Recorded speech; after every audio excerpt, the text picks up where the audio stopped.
Hello friends, welcome to my YouTube channel. Exercise 7.3 से question number 9 करेंगे। Match the equivalent fractions and write two more for each. यहाँ question में आपको दो sides दे रखी हैं।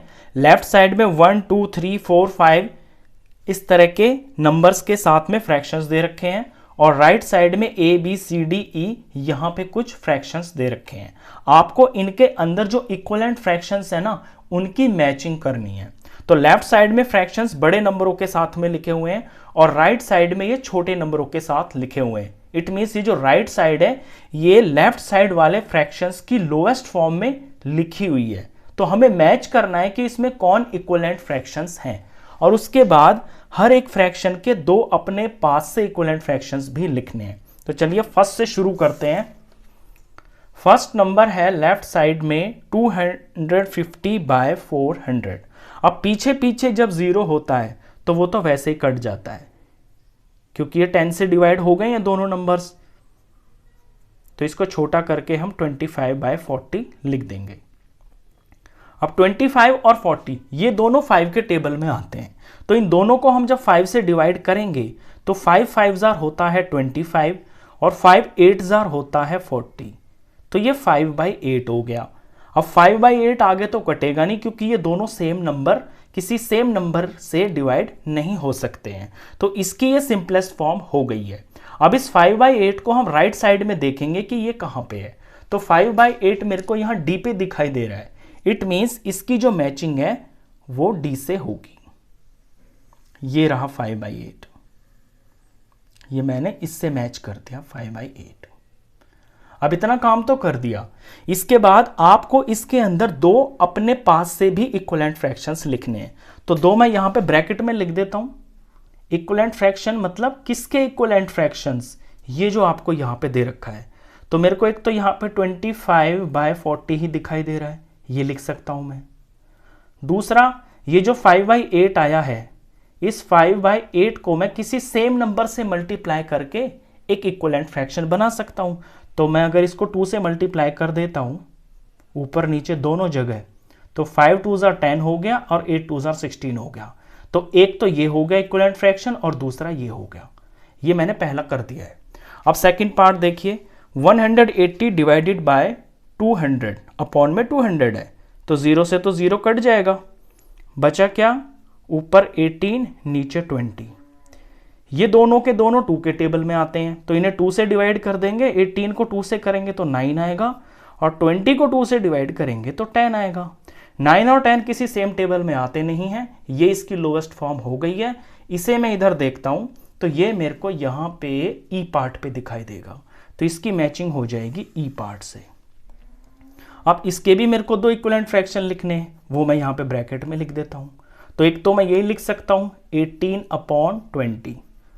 दूसरा मैं ये 9/10 भी लिख सकता हूं, लेकिन ऑलरेडी ये यहां पे लिखा हुआ है तो मैं कुछ अपने पास से अलग लिख देता हूं। तो इस 9/10 का ही मैं यूज कर लूंगा और इसे किसी सेम नंबर से मल्टीप्लाई कर दूंगा ताकि इनसे कुछ अलग आ जाए। तो मैं 3 से कर देता हूं, 9 3 जार 27 और 10 3 जार 30। तो ये भी एक इक्विवेलेंट फ्रैक्शन हो गया है। ये दो इक्विवेलेंट फ्रैक्शन हो गए हैं इसके। थर्ड पार्ट देखिए, 660,990। यहां भी पीछे पीछे 0 0 है तो 0 से 0 कट जाएगा। ये आ गया है 66 और ये आ गया है 99। अब इन दोनों को मैं 11 से डिवाइड कर सकता हूं क्योंकि दोनों 11 के टेबल में आते हैं। ये 11 से जब डिवाइड करूंगा तो ये 6 आ जाएगा और 99 को 11 से डिवाइड करूंगा तो ये 9 आ जाएगा। इसके बाद 6 और 9 ये दोनों 3 के टेबल में आते हैं तो 3 2 जार 6 होता है और 3 3 जार 9 होता है। यहां आके ये रुक जाएंगे क्योंकि दोनों ये प्राइम नंबर्स हैं। ये इसकी सिंपलेस्ट फॉर्म हो गई है। अब 2/3 में देखता हूं तो राइट साइड में ये ए के पास है, ये रहा ए, इसकी मैचिंग ए से हो जाएगी। अब यहां पे दो इक्विवेलेंट फ्रैक्शंस भी लिखने हैं तो वो जो दो हैं आप यही लिख देना। एक तो यही हो गया और दूसरा ये लिख देना। ये दो इक्विवेलेंट फ्रैक्शंस ऐसे आप ब्रैकेट में लिख देना। Fourth part 180/360। यहां भी पीछे पीछे 0 0 हैं तो 0 से 0 कट जाएगा। तो आ गया है 18 और 36।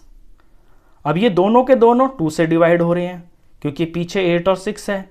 2 से डिवाइड करेंगे 18 को तो 9 आएगा, इसे 2 से डिवाइड करेंगे तो 18 आ जाएगा। 18 2 ज़ा 36। अब ये दोनों 9 के टेबल में आते हैं, 9 1 ज़ा 9 हो गया और 9 2 ज़ा 18 हो गया, तो ये इसकी सिंपलेस्ट फॉर्म हो गई है। 1/2 में देखता हूँ राइट साइड में, तो ये सी के पास है, तो इसकी मैचिंग यहाँ सी से हो जाएगी। अब इसमें भी आपको 2 इक्विवेलेंट फ्रैक्शन लिखने हैं, तो आप यही दोनों लिख देना, 1836 और 9/18। फिफ्थ पार्ट देखिए, 220/550। यहां भी पीछे पीछे जीरो जीरोज हैं, तो पीछे जीरोस कट जाते हैं, एक से एक कट गया, ये आ गया है 22/55। अब ये दोनों 11 के टेबल में आते हैं, इन दोनों को जब मैं 11 से डिवाइड करूंगा तो 11 2 ज़ा 22 होता है, 11 5 ज़ा 55 होता है। बस अब ये दोनों प्राइम नंबर्स हैं, ये किसी और सेम टेबल में नहीं आएंगे। ये इसकी सिंपलेस्ट फॉर्म है 2/5। यहाँ 2/5 में देख रहा हूं तो ये b के पास है, तो इसकी मैचिंग b से हो जाएगी। अब इसके 2 इक्विवेलेंट फ्रैक्शंस लिखने हैं, तो एक तो हम यही यूज कर लेंगे 22/55, और दूसरा कुछ अलग सा बना लेंगे इस सिंपलेस्ट फॉर्म को यूज करके। तो ये मैं इसको अगर यहाँ दोनों को 2 से मल्टीप्लाई कर देता हूँ तो 2 2 ज़ा 4 हो गया और 5 2 ज़ा 10 हो गया। तो 4/10 भी जो है एक इक्विवेलेंट फ्रैक्शन है इस वाले गिवन फ्रैक्शन का, एक ये हो गया और दूसरा ये हो गया। लास्ट पार्ट था, क्वेश्चन खत्म। नेक्स्ट क्वेश्चंस के लिए नेक्स्ट वीडियो में मिलते हैं, तब तक के लिए गुड बाय।